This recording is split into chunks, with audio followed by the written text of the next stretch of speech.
consciousness debate. An interesting thing, and another way to look at what consciousness is what we have found through the portal is that you can speak to each individual cell. But you can also speak to the relationship between two cells, and that relationship in itself forms its own individuality. And that individuality that it forms is as the result of the relationship, and that result of the relationship is an energy that forms. Now, the physical human being consists of multiple individual parts, which is cells. And each cell, we just do this now as a broad view. Each one of these cells are individual beings that you can actually speak to, and that has the similar perspectives to any human being you may speak to in this world.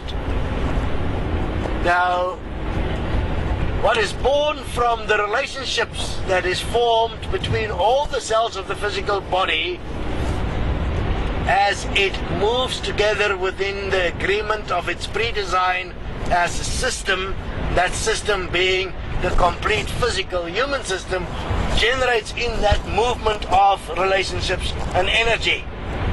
That energy in itself is also an individual and aware. That is consciousness, and that is what manifests as the individual person in this world. And that is why what we have found when the person dies and they get to the other side of the divide, nothing remains in essence of that personality, although there is still a life force present. So what is fascinating, for instance, is that the specific point of what is fascinating about the specific point of the energy is that the energy itself cannot exist in the form it existed in the physical body as the personality, because this personality was the result of the relationships between all the cells individually as it experienced itself individually within its environment. It cannot continue existing without the physical in the form it existed in the physical.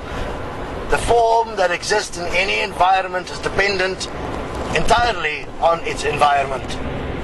It does not actually design or create its environment. That's very clearly shown on Earth. The human do not create the environment on Earth. The human are actually formed by the environment on Earth. The human impact is limited to the system that it imposes on its environment. And that system in itself disregards the environment completely, because the human do not understand what environment really means. Similarly to not understanding what the environment of the human body really is, similarly to not understanding where and what consciousness really actually is, and whether it is even a valid part of anything that is of value. Very clearly, the human has limited itself extensively to purely an energetic reflection as consciousness, which is not considering even the source as the physical, and therefore it is fickle and do not produce a long-lasting result within self-creation at all. It is important to consider that there are much more that one can actually do about your experience on Earth within a physical context. But within that, you have to understand and consider that what you regard God to be is nothing else but the very consciousness you experience yourself to be. But it is a temporary godhood, because once your domain or your planet or your country or your universe is taken away, which is the physical body, nothing of you really remain, because what you were defined as was in relationship with the physical as you existed. without that relationship, you as the consciousness identified person no longer exists.